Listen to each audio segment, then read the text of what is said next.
Praise the lord. నేటి దిన వాగ్దానము. వారు పాడుటకును స్తుతించుటకును మొదలుపెట్టగా యెహోవా మాటుగాండ్రను పెట్టెను గనుక వారు హతులైరి. 2వ దిన వృత్తాంతములు 20 అధ్యాయము 22వ వచనము. యేసును నమ్మేవాళ్ళు యుద్ధంలో కూడా శాంతిని పొందడానికి ప్రత్యేకంగా స్తుతిగీతాలు పాడడం ఒక మార్గం.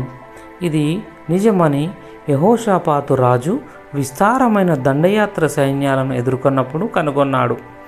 భయపడిన రాజు ప్రజలందరినీ ప్రార్థనకు, ఉపవాసానికి పిలిచాడు.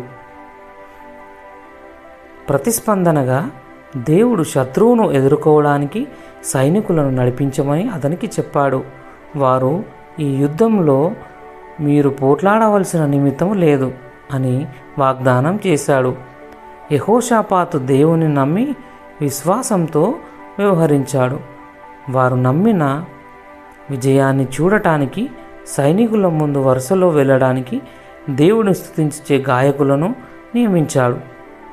వారు పాడుటకును స్తుతించుటకును మొదలుపెట్టగా ఆయన వారి శత్రువులను అద్భుతంగా ఓడించి తన ప్రజలను రక్షించాడు.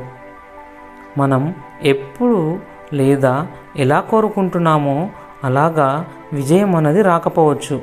కానీ పాపం, మరణంపై యేసు సాధించిన అంతిమ విజయాన్ని మనం ఎల్లప్పుడూ ప్రకటించవచ్చు. ప్రార్థన. ప్రియమైన దేవా, నీవు నా శత్రువుల కంటే బలవంతుడివి.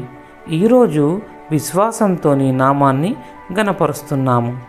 యేసయ్య నామంలో ప్రార్థిస్తున్నాం తండ్రి. ఆమెన్.